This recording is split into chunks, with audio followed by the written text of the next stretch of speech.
Hey everybody, we are back. Jake Weeks and myself here to talk to you about shoes today. Shoes are often brought up in our Facebook group, Power Up. And so I thought we would dive in deeper.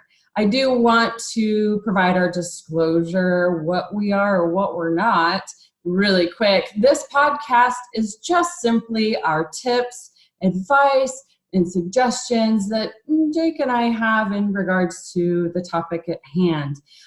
So a lot of this will be our opinions from what we've been through in our own experiences, possibly our education and our training. We are not doctors, we're not licensed nutritionists or dietitians, but we are health fitness experts. All right, Jake, tell us a little bit about you. I have a personal training company, fitandhappyclub.com. I do personal training locally here in Spokane. I can design workout plans for people anywhere in the world. So if you're curious about any of that, fitandhappyclub.com. Thanks, Katherine. Very good. Very good. Yeah, I love the fact that you're not limited to a gym. You can work with anybody online, anywhere, and help them with whatever they're trying to achieve. Because, you know, we all have goals. We all have things that we're striving for. But I'm telling you what, personal trainer is essential in basically starting and getting you to that point of whatever it is you're trying to achieve. I know myself, I've used personal trainers throughout my career as well, and I express to my clients all the time, because I am a health coach, to get the education and experience, the hands-on knowledge of good form. So Jake, you're very important in the role of getting fit and healthy. So great. I'm glad to have you on board. For myself, on the topic of shoes, I probably don't have a lot to provide today, so I am going to give the mic mostly to Jake. But for me, I'm really big on protecting my shoes, keeping them clean. I often work out in a gym. So my gym shoes, I keep them in a dust bag, but I lean pretty much towards Nike. I've tried a ton of different brands, ton of different styles, and I just really like the Nikes that are, you know, right around that $125 price point. So I looked at my shoes before we jumped on. They're the Nike Zoom Pegasus 35s. I don't know what that means, but I'm very big on trying my shoes on. I have to know how they feel. I don't like the ones that are super light and feel cheap. I like shoes to have some good meat to them, some good cushion, and supporting my arch. But I'm kind of picky about that. I've tried everything. I've tried even Converse because I thought, oh, I want to look cute. And there are some photos out there that do have me wearing Converse, but it's just for the photo op. I don't like working out in. They're real clunky and heavy.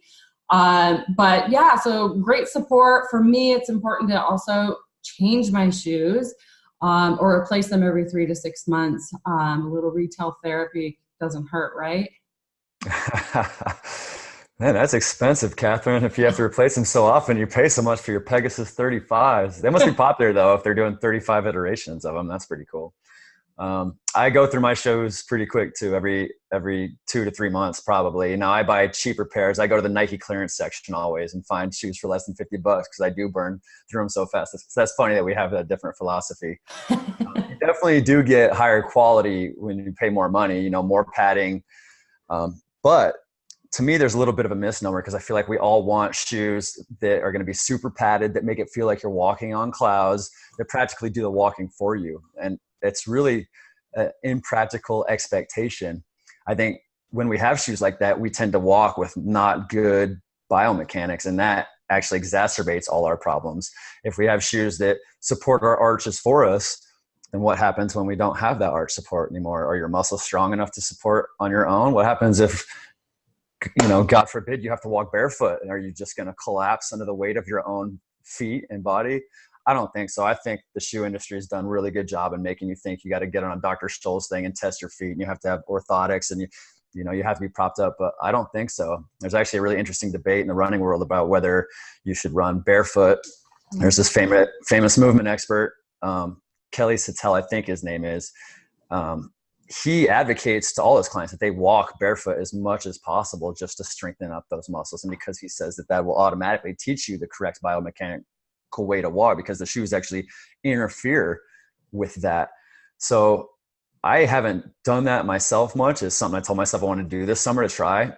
But I do know when I do walk barefoot on hard surfaces that it doesn't seem to bother me as much as when I have like my shoes and I'm just pounding hard surface.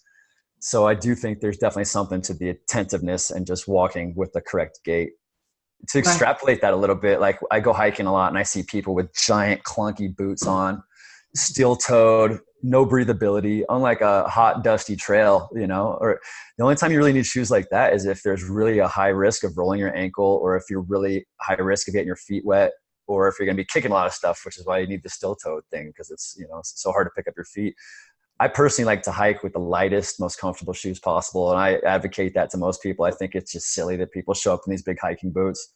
But they feel more comfortable. It does go to show you though, how much like of the way we prepare ourselves and gear up for a sport is really cultural and not practical, in my opinion. Sure. Sorry, I'm ranting about shoes. You put on a roll. I love it. I sound like a hippie from Boulder is where I went to school. Yeah, no kidding.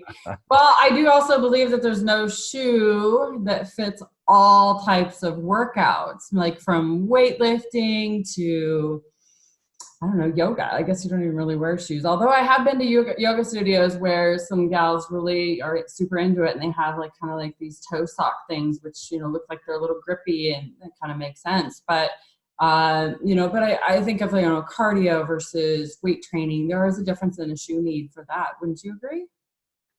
I don't know. I work out in the same shoes for both. I honestly just like the lightest, most breathable shoes, you know, because your feet get hot and they sweat, and I want to not have a heavy weight on my shoes. So for me, 99% of the time that works. Now, if I'm going to play an intense game of basketball, or if I'm going to hike on really rocky terrain or through a river, you know, where I might be going in and out of water, then I will switch, you know, or wear my flip flops in the summertime. But other than that, I think light tennis shoes, running shoes are best for most people most of the time. IMO.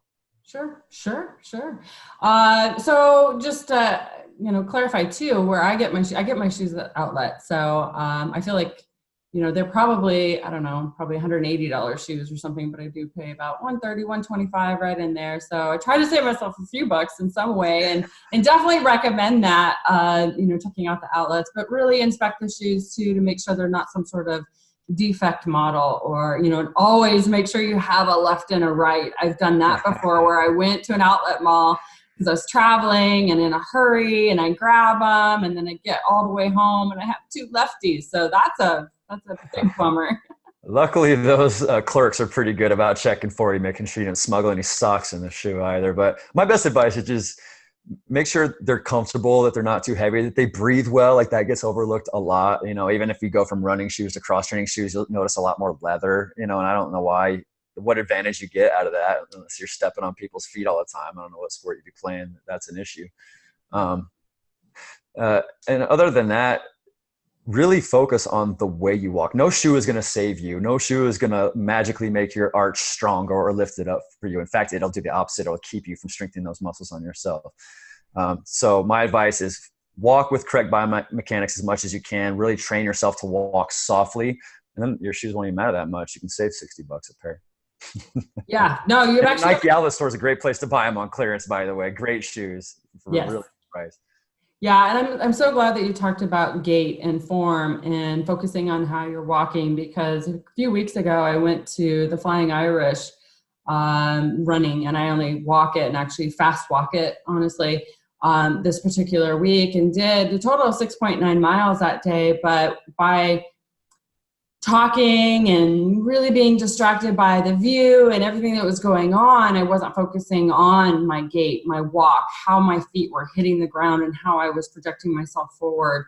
I did think about it on occasion, but because I was so distracted with everything that was going on, and that was a very long distance for me in one day, I did have some trouble the days following that, had a lot of soreness. My patella was actually not tracking properly, but it was a lot to do with my gait, my form, my and probably lack of stretching and warming up. And that'll probably be next week's topic. So, because it is near and dear to my heart. So, but this is great. Again, a lot of people in the Facebook group ask about different types of shoes. And I always like to see what people post, what they're using, what they're liking, what they're enjoying. And throughout the time that I've been on my fitness journey, it's changed. But I would say pretty solid. I've been pretty loyal over the last 3 or 4 years with Nike. So what brand is it that you use? That. I actually you use Nike too, Nike right? more than any other. I do get Adidas's. I'll usually shop within that price point more, but I do find that Nike seem to last longer on average. And because they're the largest company in the space and the leader, they are going to be able to provide the best product at less cost to them on average than the other companies. So theoretically, they should be able to provide a better shoe for the same amount of money on average, I think. Yeah. Logically, they're producing a lot. Yeah. Yeah. Well, great. Well, this has been fun. I did create a little bit interesting quiz that I'm going to link underneath this video. So definitely check it out. It's called What's Your Shoe Style? It's not very long. It's a few questions, and I'd love for you guys watching this video to take the quiz and find out what your shoe style is. I do have, after completing that, some tips on how to buy the proper shoes for your feet and kind of what you're trying to achieve, an email that'll go out to you. So yes, you do have to supply your email to get the quiz results and my tips and suggestions. But as always, this has been fun, and we're going to continue to have podcasts every week and bring the content that you guys are asking for. And Jake, do you have anything else to add? Maybe drop the link to your website again. fitandhappyclub.com. I'd love to hear from you. Thank you. Very good. Awesome, Jake. Hey, thank you as always for being a guest here. And until next time. Thanks, Katherine. All right. Bye.